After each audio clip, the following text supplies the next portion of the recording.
Hola a todos, acá le habla la Déjà Vu, estoy junto a Dania Neco, estamos en este espacio, un espacio de cuestionamiento que surge desde varios rincones donde nos encontramos, artística, social y políticamente. Por lo mismo nos juntamos y queremos conversar, cuestionar y desde este cuestionamiento que nazcan respuestas colectivas. Así es, nuevamente nos juntamos frente a un micrófono para compartir estas reflexiones que no solo son nuestras, que tienen detrás una investigación, un cuestionamiento de las colectivas, que tienen también entrevistas a gente más experta sobre el tema, para poder sernos guía y continuar este camino de aprendizaje, sabiendo que no nacimos feministas, que estamos aprendiendo en el camino, que aparecen también un montón de contingencias a propósito de estar viviendo en carne propia y en la herencia, el patriarcado, por supuesto el capitalismo también, y un montón de otras situaciones que nos ponen y nos increpan siempre a actualizarnos. Tal cual como dice Dania, no nacimos feministas, al contrario fuimos criadas en este sistema donde una de las fichas principales de dominación es el patriarcado.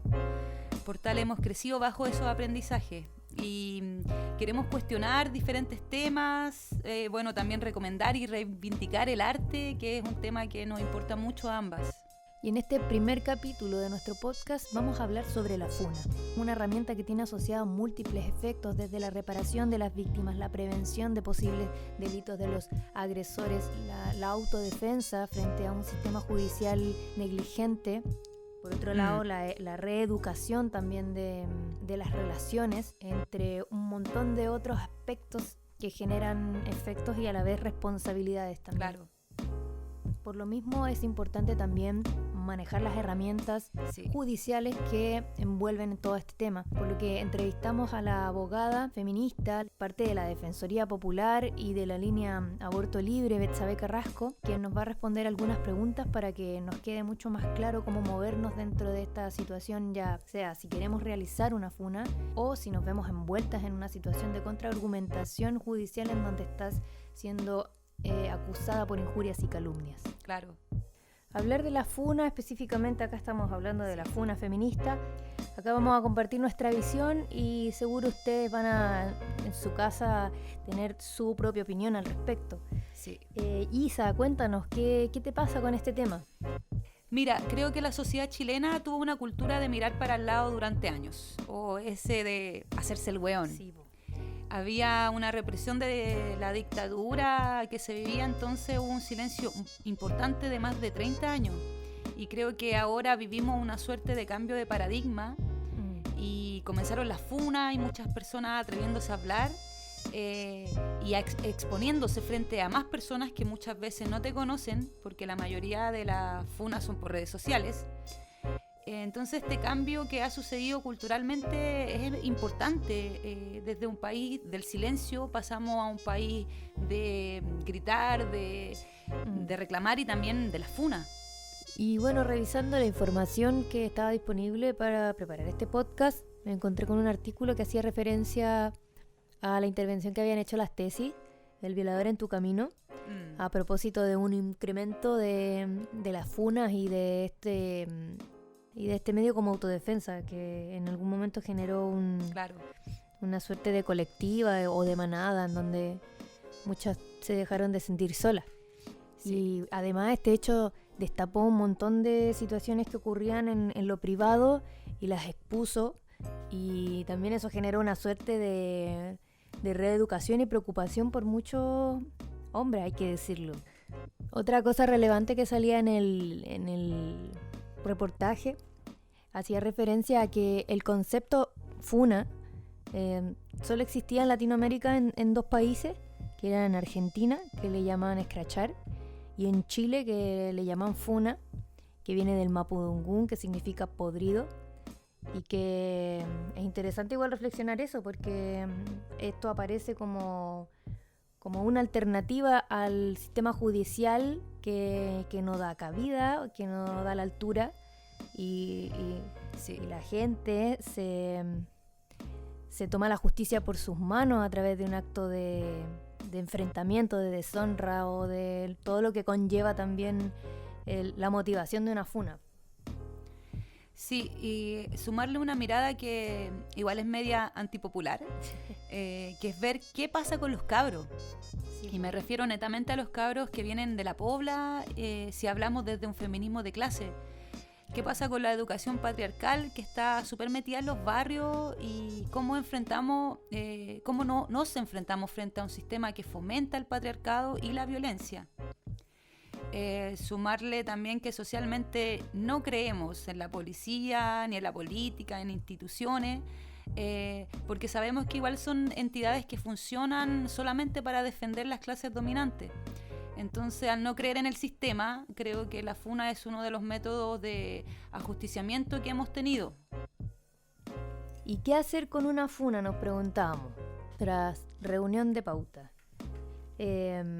Hay que generar un protocolo de funas, hay que tener ciertos cuidados también con la información que se toma, respaldarla. Da para una reflexión tremenda y no es nuestra intención generar un recetario de esto, más bien reflexionar un poco por qué surge y generar herramientas de autodefensa para, si es necesario hacerla, que se hagan con cuidado desde lo judicial. Eso. Hablamos. Mira, quiero poner un ejemplo de un caso que pasó a finales del 2020 con un juez en Rancagua. Sí. El tipo tuvo 4 denuncias de acoso sexual de parte de sus colegas y bueno, la resolución fue que lo suspendieron por 3 meses. O sea, le dieron vacaciones de 3 meses y lo removieron a otro lugar. Entonces, frente a esa justicia que tuvieron ellas, que trabajan en el sistema, ¿qué queda para nosotras? Sí, grave. Y nos queda la duda que la planteamos de si es necesario un diálogo previo a una funa ya como acción directa. Y buscando relatos, conociendo historias, nos encontramos con algunas que dejan entrever la importancia de la prevención en el efecto de la funa y también estas habilidades que tienen de manipulación algunos de los agresores. Bueno, y como estuvimos conversando un poquito en la reunión de pauta sobre el tema de antes de funar, conversar con el agresor, también encontramos, por ejemplo, unos casos como uno que tengo acá que voy a leer, de Nayi, de 25 años. Ella prefirió no funar a su ex pololo. En lugar de eso, un día se juntaron a conversar sobre la violencia psicológica que durante más de 3 años él ejerció sobre ella. Me manipulaba mucho, decía que se iba a matar si yo lo dejaba, que su vida no tenía sentido. También me controlaba la comida porque no quería que yo fuera gorda. Además de abusos, forcejeo y relaciones sexuales forzadas. Recuerda, lo de la funa siempre fue una opción, pero no lo hice porque me dio pena, porque él trabaja en el mundo audiovisual. Explica. Pero después, en julio del 2018, se juntaron, él le pidió perdón, que él estaba claro de todo lo que había hecho, se puso a llorar y me pidió perdón, que no sabía qué le había pasado en ese momento en su vida. Me dijo que tenía que haber seguido conmigo porque tú eres muy bacán y yo ahora me di cuenta de cómo era y no quiero cometer los mismos errores, como tirándome el palo para volver, además de Barça. Después de esa conversación, la joven sintió un peso menos encima y la sensación de haber cerrado una etapa. Pero 2 meses después recibió una noticia. La hermana de este tipo, o sea, su excuñada, su hermana me comentó de nuevo que este tipo tenía problemas con otra polola y que la mantenía encerrada en la casa, que la había amenazado de muerte y había llamado para pedirle ayuda. El leer este caso nos muestra que claro, que hay un carácter preventivo que podemos ejercer también diciendo quién es este tipo y desenmascarándolo para que no caigan más compañeras. Y también nos demuestra que son perfectos manipuladores, entonces también está esa otra faceta de que te pueden pedir disculpas, pero la verdad están repitiendo el patrón siempre. Sí, pues, compa. También está, aparte de la funa legal con los problemas judiciales que podría traernos, existe un enjuiciamiento social. Siempre que una mujer habla, se le acusa de mentirosa, que está loca, que es despechada. Y creo que estas son todas respuestas de cuando una mujer habla en una sociedad que todavía funciona con ideas patriarcales. Entonces, un punto importantísimo creo que es cómo nos cuidamos psicológicamente frente a esta sociedad patriarcal y también frente al mismo funado. Te expones a que te traten mal, que te difamen, que te violenten, está el silencio de la familia. Y muchas veces son personas, como decíamos, que han hecho esto siempre, repitiendo patrones, saben cómo engatusar. Entonces, aparte de violentos, son manipuladores. Por lo mismo tenemos que estar bien acompañaditas, abrazadas, con harta contención. Claro, ojalá ir con las hermanas, con las compañeras, en un ambiente seguro. Y bueno, tras este recorrido por buscar información sobre la funa, sobre qué aspectos abordar, tomar, cuestionar, aparece esta importante pregunta. ¿Qué se espera de un hombre que ha agredido o abusado de una mujer y ha sido funado? Cito. Si un hombre ha hecho su trabajo de crecimiento y entiende que en algún punto de su vida fue agresor y cree que ahora no lo es, tendría que reconocer el hecho. Partamos por eso. Es la única cosa que se espera de una persona que actúa de una manera que vulnera toda forma de convivencia. Y sí, lo compartimos. Es el primer paso de la reparación, es el primer paso del desarrollo hacia una madurez en las relaciones. Es esto de afrontar y asumir en qué se ha errado o equivocado en la forma de relacionarnos. Claro. Hay que decir que reconocer las faltas no es algo muy popular en este país, que ni siquiera reconocen las violaciones de los derechos humanos, ¿no? Vivimos en una cultura del exitismo mezclada con ignorancia, y el ego alimenta el exitismo y no deja que nadie escuche nuevos replanteamientos y toman como ataque las nuevas ideas. Creo que asimismo, defendiéndose, llaman a la funa violenta. Entonces yo me pregunto, ¿la funa es violenta o es una respuesta hacia la violencia? Creo que también pueden ser ambas. Y por lo mismo está bueno hablarlo. Creo que hay una delgada línea. La delgada línea, sí. Otro tema que quisiéramos cuestionar, que quisiéramos poner acá en nuestra mesa de conversación, es un tema muy complicado respecto al manejo de todo lo que salpica una funa. El tema de los encubridores o las encubridoras. Como personas cercanas al agresor, creemos que se puede tener la oportunidad de generar un diálogo mucho más profundo con esta persona, para primero esclarecer qué pasó y para segundo, para tirar la oreja, imagino, de hacer ver que lo que sucedió no debería volver a pasar y no debió haber pasado. Y de ahí para adelante tomar decisiones para reparar, creemos que es lo que continúa. Hacer quizás un comunicado en donde se esclarezcan las cosas. Lo primero quizás hablar con las personas involucradas directamente. Y bueno, y desde ahí da para mucho, en verdad.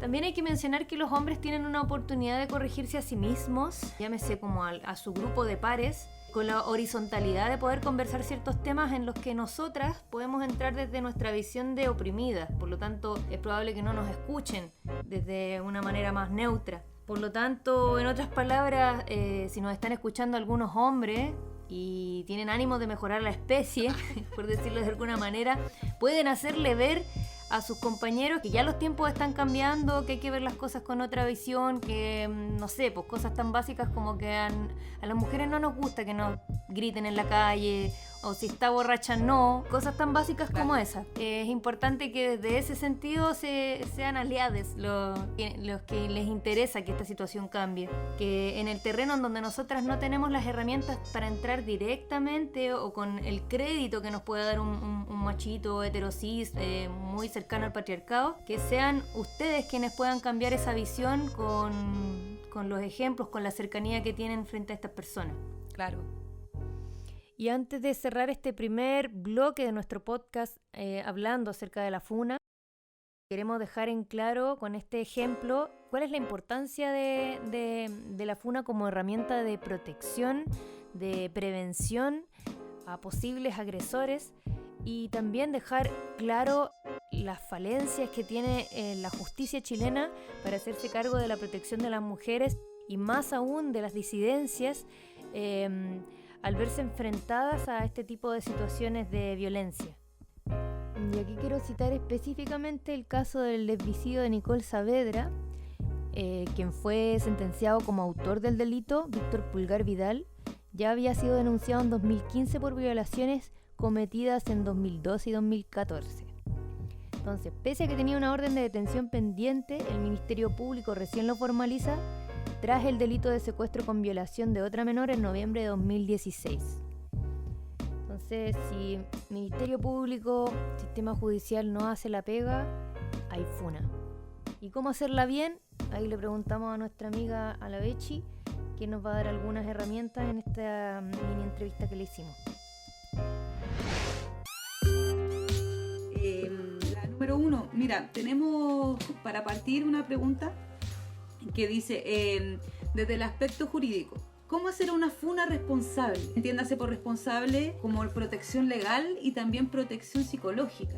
Esa es una buena pregunta y yo doy siempre dos consejos. ¿Ya? El primero, que viene más bien del aspecto psicológico o más bien de prever las consecuencias que puede tener para la compañera que va a funar. Ya ver en primer lugar si existen redes de apoyo que puedan contener todo lo que pueda significar el hecho de realizar una funa o una denuncia pública. ¿Ya? ¿A qué me refiero con esto? Desde diversos ámbitos. En primer lugar, el ámbito de repercusiones en redes sociales. Ya ustedes saben que hoy día las funas se difunden de manera muy rápida por Instagram, por Facebook, por páginas web, etc. ¿Ya? Y eso a veces trae mucho contenido de violencia hacia quien funa. ¿Ya? Y en segundo lugar, también hemos visto, y he visto también en casos que me ha tocado defender, que cuando se funa, también la persona funada empieza un accionar que puede derivar inclusive en situaciones de violencia física. ¿Ya? Pero esas también, otras situaciones pueden ser, por ejemplo, amenazas por redes sociales, amenazas telefónicas, amenazas por WhatsApp, etc. Entonces, obviamente hay que tener protocolos de acción para que quien va a funar pueda tener respuesta frente a estas situaciones de violencia o de consecuencia directamente de la funa. Y jurídicamente, lo que yo siempre he dicho es que si, por ejemplo, una forma como de resguardarse para decir que una funa ya no es objeto de una injuria o una calumnia, que después podemos ver la diferencia entre ambas, es que lo que yo siempre recomiendo es que si un hecho que se está denunciando o se está funando, si es constitutivo de delito, por ejemplo, estamos funando a un violador, ya eso es constitutivo de un delito de violación. Mi recomendación es que se haga la denuncia en la fiscalía, con el objetivo de que si, por ejemplo, esta persona dice, me estás calumniando, calumnia significa cuando se te atribuye un hecho ilícito, un delito, y tú no eres responsable de eso, tú vas a decir, no, yo no te estoy calumniando porque yo estoy denunciando públicamente, pero ya hice la denuncia para que la fiscalía investigue. Ahora, el problema que tenemos en esto es que en general las víctimas de violencia sexual, cuando son funas a propósito de esto, que generalmente es el gran porcentaje de funas, se demoran mucho tiempo en denunciar a su agresor. Entonces, cuando ya se hace la denuncia, el problema que siempre tenemos es que no hay antecedentes para que esta denuncia pueda prosperar. Entonces, lamentablemente, muchas veces el funado, ya, o la persona que está funada, dice, bueno, tú me denunciaste, pero la investigación se cayó. Y generalmente se cae porque no hay antecedentes para poder acreditar el hecho ilícito. Disculpa, Bechi, ¿qué podría ser entonces un antecedente que justifique o que dé pruebas de que sucedió efectivamente una violación, por ejemplo? Claro, ¿cómo podría acreditar que efectivamente eso pasó? ¿Es complejo igual? Sumamente complejo, y de hecho eso es un problema que tiene el sistema de investigación o el sistema penal en Chile, porque requiere, para que una persona pueda ser condenada por un delito, pruebas, antecedentes, ¿ya? Y no basta solamente, por ejemplo, es muy difícil que solamente con el testimonio de una sobreviviente de violencia sexual se pueda condenar a una persona ya por un delito de violación. Es muy, muy difícil. Entonces, como bien tú lo dices, Dania, generalmente lo que ocurre es que tienen que haber antecedentes como una denuncia inmediata, un examen físico, etc.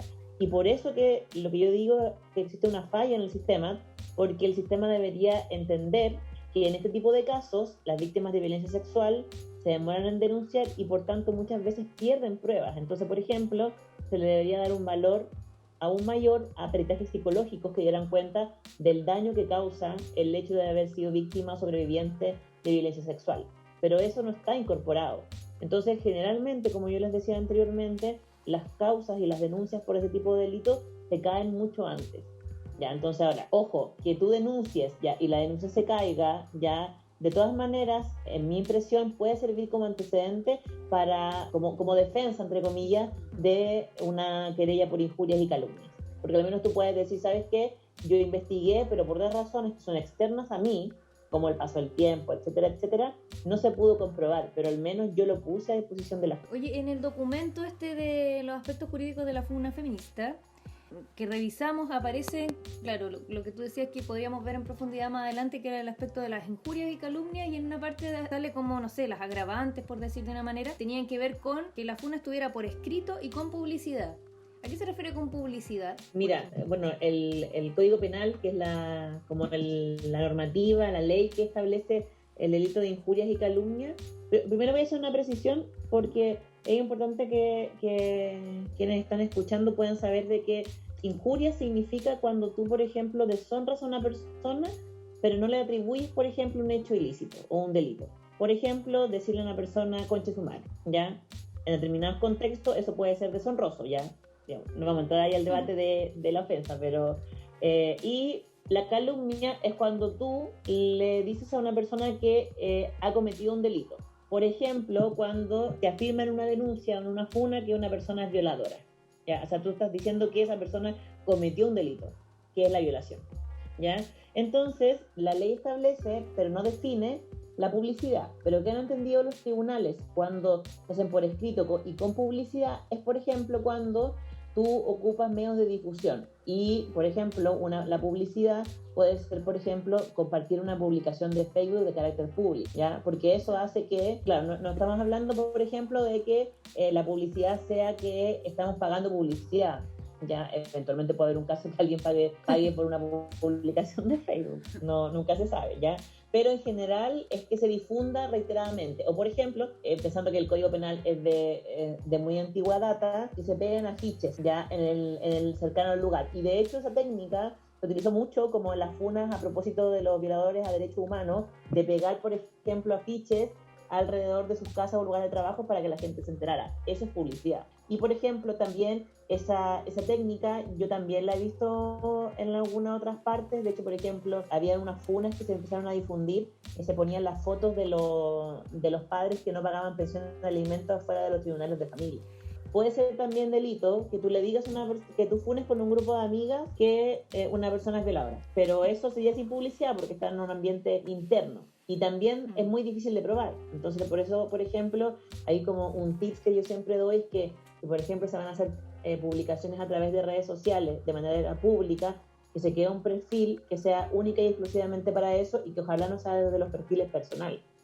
Porque o sea, si sale tu foto, tu nombre, es prácticamente imposible que tú te puedas desvincular que hiciste eso. Y de hecho, por ejemplo, hemos visto en internet que hay personas que hacen páginas web, ya esas páginas web de servidores como que son baratos, páginas web sencillas donde tienen la información, pero claramente no se puede saber en específico quién fue la persona creadora. O sea, mira, yo lo que he visto es que se hacen páginas así como Funa a XX. Nos llamaba la atención que está esta tensión entre las leyes de libre expresión por una parte y por otra parte estaba la ley de protección de la honra, injuria y calumnia. ¿Cuál es como la delgada línea entre estas leyes que...? Sí, claro, es que lo que pasa es que como hay una pregunta que a mí siempre me hacen y es que ¿tenemos alguna norma legal que ampare a poder funar o denunciar? ¿Ya? Y uno podría hacer una interpretación así extensiva y decir que sí, y una de esas es el derecho a emitir opinión o a entregar información, que está consagrado en la Constitución Política de la República y también en otras normas legales, por ejemplo, como la Ley de Libertad de Prensa. ¿Ya? Entonces, hay algunas normas que uno podría decir sí, ¿ya? Pero generalmente, y también lo hace la Constitución Política de la República, el artículo número 19 dice que la Constitución asegura a todas las personas la libertad de expresión y de emitir opinión sin perjuicio ya de responder como por los abusos que se produzcan. Y uno de esos abusos, y que es como esta norma que está en juego, es el derecho a la honra de una persona. ¿Ya? Entonces, ahí uno, por ejemplo, y que ahí algunos tribunales han considerado que el hecho de funar a una persona por un hecho ya vivencial, personal, se enmarca dentro del derecho de informar y el derecho que tenemos también todas las personas de recibir información, ya como poner a sobrealerta sobre una situación de violencia, por ejemplo, ¿ya? Sin embargo, eso claramente puede estar colisionado con la honra de una determinada persona, porque claro, si una persona, como el ejemplo que hemos puesto todo el tiempo, se le acusa de ser violador, ya es una imputación grave, y aparte de ser una imputación grave, por supuesto que constituye un hecho ilícito y es un delito. Entonces, claro, ahí uno puede decir, pero la persona que vivió la experiencia, ¿por qué no tendría el derecho de informar a las demás personas de que fue víctima y vivió una experiencia personal? ¿Ya? Pero versus lo otro está el derecho a la honra, y lamentablemente también hemos tenido sentencias de tribunales que han establecido que en estos casos se afecta el derecho a la honra, por ejemplo, si no está acreditado que una persona fue condenada por un delito o inclusive que no hay una denuncia. Y por eso yo siempre hago como este tips de denunciar o al menos hacer algo así. Por ejemplo, si se produce en el marco de una universidad o de alguna institución, no es lo mismo que tú hagas algún tipo de proceso interno, cualquiera sea sumario, exponerlo a la asamblea, que inmediatamente funar. Porque al menos de algún elemento vaya a poder tener para difundir y decir, aquí no fue simplemente que yo quería funar o deshonrar o calumniar, sino que esto fue porque era necesario entregar esta información ya que nadie se hizo cargo, que es lo que generalmente ocurre cuando se hace la funa. Y ahí está todo el tema del concepto que yo ocupo bastante, que es la autodefensa, como decir, como qué herramientas tenemos para poder defendernos si las herramientas del Estado, patriarcales generalmente, las leyes que las operan, no son útiles a nuestros fines y tampoco nos protegen como víctimas. Según tus conocimientos o estadísticas, ¿cuántas funas llegan aproximadamente a un proceso legal? Mira, es difícil saber eso porque generalmente yo tomo las causas que ya están judicializadas. ¿Ya? Y he tenido hartas, chiquillas. ¿Ya? Creo que he tenido... Yo empecé... Porque, por ejemplo, ese documento que ustedes citan y que lo hicimos en un encuentro de autodefensa que se hizo en la ciudad de Valparaíso, eso fue el año 2018. Y yo ya el año 2016 tomé la primera causa por injurias y calumnia, ya donde en la Universidad de La Serena, un profesor se querelló contra varias estudiantes, particularmente un centro de estudiantes de la carrera de la Universidad de La Serena, se querelló porque lo habían denunciado de acosador, ¿ya? Era acoso y también algunas situaciones de abuso sexual. A raíz de diversas como movilizaciones de las compañeras y compañeros en ese contexto, el profesor es desvinculado de la universidad, entonces él es desvinculado y se presenta esta querella, ¿ya? Y esto empezó el año 2016, y yo creo que el año 2016, de ahí en adelante, es decir, hace 5 años, empieza a masificarse el uso de la querella por injurias y calumnias a propósito de las funas. Y otra herramienta que también se ha ocupado bastante es el tema de el recurso de protección, que es diferente a la querella por injurias y calumnias porque la querella requiere que se conozca en un tribunal penal, ¿ya? Porque injuriar o calumniar es un delito, ¿ya? En cambio, el recurso de protección es diferente porque lo que busca es que se elimine la publicación, ¿ya? Entonces, muchas veces hemos visto que algunos agresores o funados lo que hacen es ocupar el recurso de protección porque es una herramienta como un poco más eficaz, porque no se busca la responsabilidad penal, pero sí logra que se elimine la publicación. Entonces, por ejemplo, igual hemos tenido varios casos de chiquillas que han compartido comentarios por Twitter y que la Corte de Apelaciones de Santiago ha solicitado que se borre ese comentario por Twitter. Entonces, por eso les digo que todavía yo creo que los tribunales tienen un criterio como muy, muy tradicional y no entienden que efectivamente, y es lo que yo también creo, que muchas veces difundir un contenido por internet no necesariamente tiene las características de ser injurioso o calumnioso, sino que tiene como objetivo entregar información. Y entonces, si ustedes me preguntan, yo no sabría decirles si todas las funas llegan a judicializarse, pero sí creo que el último tiempo se ha dado mucho más porque la difusión de contenidos por internet hace que el contenido llegue a muchas personas. Entonces es muy extensiva como esta onda de funa. Por ejemplo, no sé, hemos visto publicaciones de un montón de compartidos y que obviamente hacen que se puede enterar, por ejemplo, el jefe, la mamá, la polola actual, la polola, etc. Y a veces ha pasado que estas funas han servido como para ir haciendo como este espiral de otras denuncias, por ejemplo, el caso de la Antonia Barra, que ahí como el hecho de difundir el caso y de exigir justicia por su caso, significó que también existieran otras denunciantes contra Martín Pradena. Y en otros casos también han sucedido, o sea que se van acumulando los casos. Y me ha pasado bastante eso, como asesorar a una chiquilla y después la chiquilla dice ahí que con mi funa sucedió todo esto. Como yo les decía, hay como está la querella por injurias y calumnias y está el recurso de protección. En mi experiencia, lo que yo he visto es que por las querellas de injurias y calumnias, muy pocas personas, y de hecho ninguna que he defendido yo, no porque sea la mejor abogada, así como que salen todos absueltos, no, han sido condenadas las chiquillas que han denunciado o han funado, ¿ya? Entonces eso igual es súper bueno, ya, porque eso ha demostrado que esta herramienta que han ocupado como los agresores no ha sido eficiente como para criminalizar a las compañeras y compañeros que funan y ser víctimas de violencia sexual, ¿ya? Y generalmente por eso es la funa, ¿ya? No todas así, porque obviamente hay distintos espectros, ¿ya? Pero esas son como las que más yo he tomado, ¿ya? Entonces, si te querías por injuria y calumnia, es muy probable que obtengas un resultado absolutorio. El problema que tiene es que estar sometida a un proceso penal con la calidad de imputada tiene muchos costos emocionales y económicos para una persona.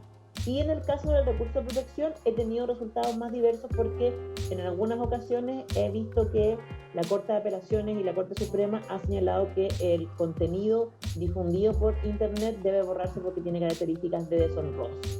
Entonces, y eso también puede obedecer a que los tribunales, las Cortes Superiores de este país, que son las Cortes de Apelaciones y la Corte Suprema, obedecen a criterios mucho más tradicionales y conservadores, y generalmente también están conformados por la mayoría de varones. Entonces eso también hace que ahí se vea el sesgo patriarcal que todavía están en las Cortes Superiores.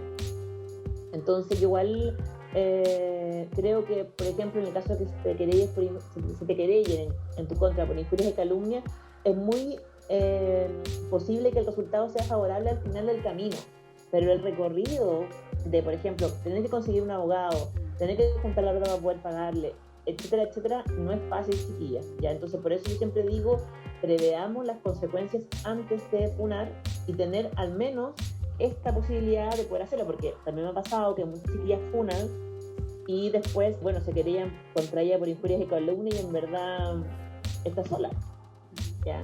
Entonces, se ve en redes sociales una gran cantidad de funas ya a propósito de que el compañero, la compañera no fue responsable efectivamente, o por ejemplo se sacó el condón en el acto sexual, ese tipo de cosas ya que uno podría decir, bueno, de partida no son hechos ilícitos, responsable efectivamente no es un hecho ilícito y no se enmarcaría, por ejemplo, desde hechos que pueden ser como judicializables, ¿ya? Entonces desde ahí yo creo que mi opinión personal es que el feminismo debe alejarse completamente de prácticas punitivistas, y yo siempre he dicho que yo estoy en contra, por ejemplo, de todas las demandas de algunos feminismos que, por ejemplo, piden aumento de penas para violadores, piden aumento de cárcel o pena de muerte inclusive en algunos casos, porque desde una mirada anticarcelaria la cárcel claramente no soluciona y no resuelve esos conflictos. Y por otro lado, creo que también, y lamentablemente, la FUNA ha servido como una vía de escape para poder denunciar un montón de situaciones que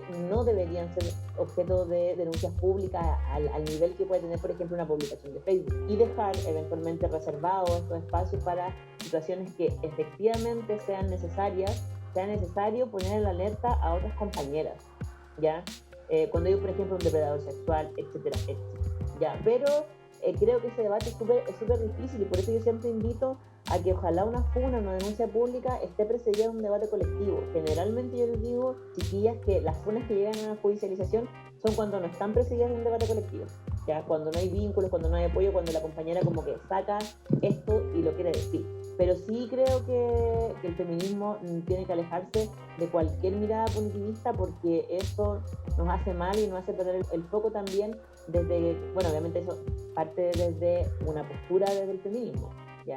Desde una postura de clase, interseccional, etcétera, ya que es mucho más amplia que para conversarlo hoy día.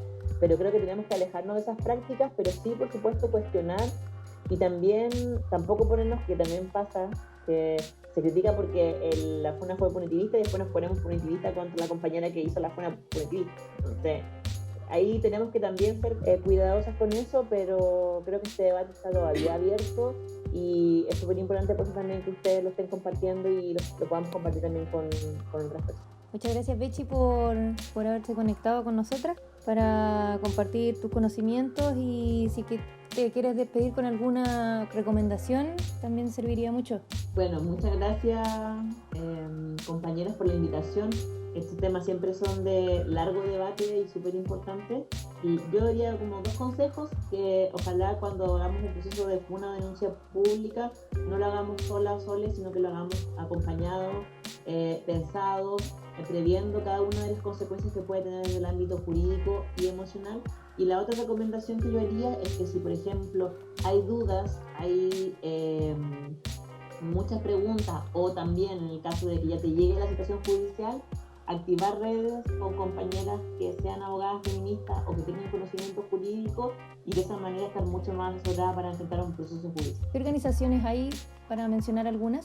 Mira, la organización que yo trabajo, que es Defensa Popular, tenemos una página web que es defensapopular.cl, donde hay un formulario de contacto, y desde esa organización hemos estado tomando varias defensas, ya particularmente yo u otros también colegas.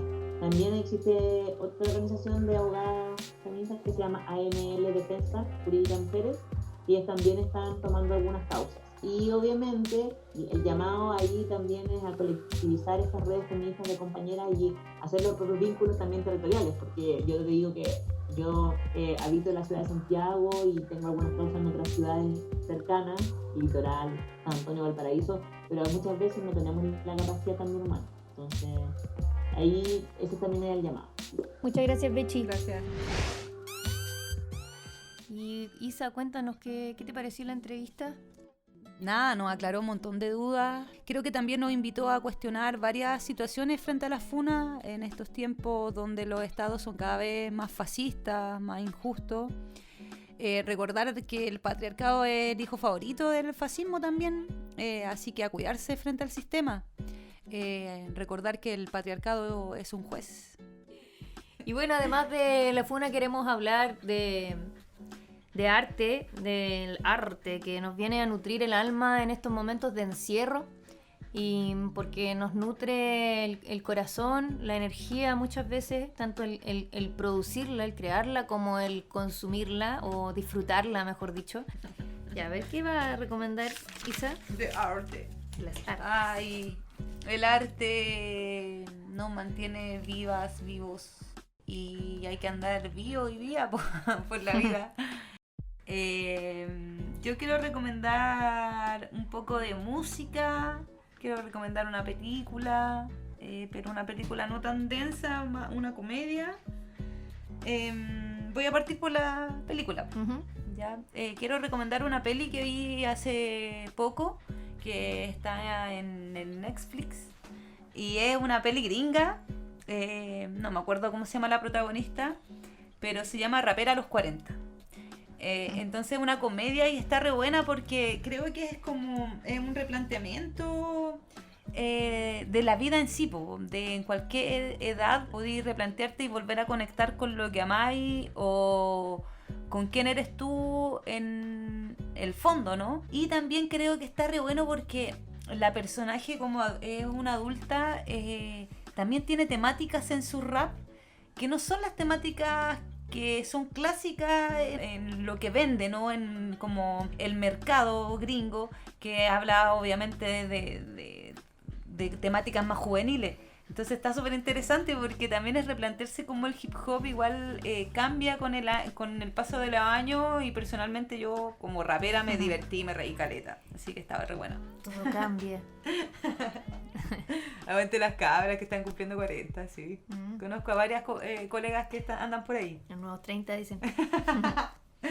Y yo voy a recomendar un documental más denso, sí, que lo vi hace poquito también en Netflix, que se llama Seaspiracy. Espero haberlo pronunciado bien.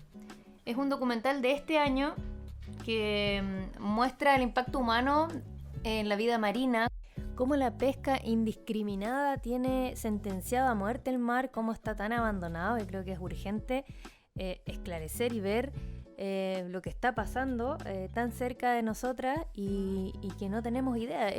La pega, el mérito que tiene este documental es que hay una muy buena investigación detrás de todo, de cómo se muestra y es rápido también. ¿Qué otra película, Isa? No, yo tengo un disco y una canción más para recomendar. Yo quiero recomendar un disco que salió por abril más o menos del 2021, finales de abril, que es de un colega trasandino de aquí de la Via Yala, pero al otro lado de la cordillera, de Gualmapu, de la Argentina. El Javier Ortega sacó un disco que se llama Lumpen y está bien bueno. Tiene 5 canciones, 6 canciones, 5. Y nada, lo recomiendo porque el Javi tiene una poesía súper honesta, súper de barrio. Es un chiri, como le dicen allá, con mucho cariño lo digo, pero un chiri que representa la poesía de su tierra. Es rap crudo, bien estricto le llamaríamos dentro de lo que es el hip hop, pero tiene la naturaleza en el llamado, entonces ahí también hay una mezcla bonita de como la pureza del hip hop, pero con un llamado más latinoamericano a cuidar la tierra. Así que les invito a escuchar ese disco del Javi Ortega. Estaba re bueno. Yo quiero recomendar 2 películas de un director que es alucinante, que se llama Wes Anderson. Puede ser la película del talentoso señor Mr. Fox o la película Isla de Perros. Ambas son hermosas, ambas son familiares, ambas tienen una técnica alucinante, el stop motion. Y son súper inteligentes también sus tramas, así que es una invitación ideal para estas cuarentenas, estos encierros, para compartir en familia y para pasarlo bien. Y livianita. Relajada. Qué bacán. Para no espantarse tanto.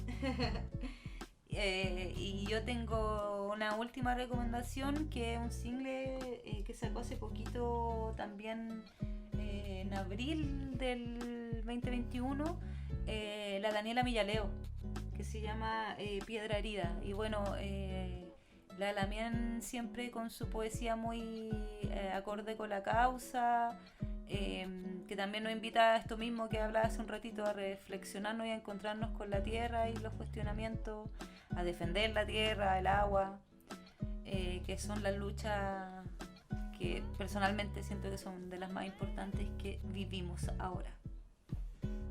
Yo me despido con una recomendación de un disco que lo vacilamos mucho el año pasado y del verano, el verano en Valparaíso de Janeiro, que es a la Mora Lucay y su disco Bestia, que está buenísimo. Es un disco muy creativo, directamente desde Cerro Florida, Valparaíso, al mundo, para que la conozca. Eso. Y nos despedimos ya de este primer podcast en donde nos referimos a la funa. Es un tema que da para mucho seguramente. La idea es que cada una que escuche, cada uno tenga su opinión al respecto. Nosotras acá compartimos un poco lo que nos hace sentir este tema y también consultamos a nuestra amiga Betsabe Carrasco, abogada, que también nos dio algunas indicaciones de cómo movernos en este ambiente judicial si es que vamos a hacer una funa o si nos vemos envuelta en una situación de injurias y calumnias. Nos despedimos, muchas gracias por su compañía, Isabel. Yo me despido agradeciendo y esperando que hayan sonado bien honestas las reflexiones, sin querer hacer la guía de la funa, pero sí encauzando varios cuestionamientos y además también reclutando información. Hemos querido hacer este resumen donde ojalá también sirva para poder cuestionar con amigas, con amigues, situaciones que también ustedes estén viviendo, hayan vivido. Agradecer el tiempo, agradecer la disposición, palabras y reflexiones que vienen desde la honestidad y también desde el cuestionamiento crecimiento y el aprendizaje colectivo que estamos tratando de hacer todos. Comentarles que nosotras también estamos siempre en constante cuestionamiento y crecimiento y que desde ahí nos paramos frente a todos los temas que nos gustaría conversar. Ojalá podamos tener otro encuentro a través de estos mismos podcasts para compartir un poco más de reflexiones, cuestionamiento y obviamente harto arte. El maravilloso arte que nos nutre y que nos llena de vida frente a estos contextos pandémicos donde el miedo ronda. Así que a romper con esas construcciones, abrazarnos en nuestra manada, en las que nos quieren, las que nos cuidan y nuestras propias herramientas de autodefensa. Esta es la idea. Y para cerrar esta sesión nos vamos con una canción de Mora Lucay que se llama El Código del Ritmo. Muchas gracias por acompañarnos en nuestra podcast. Hasta la próxima.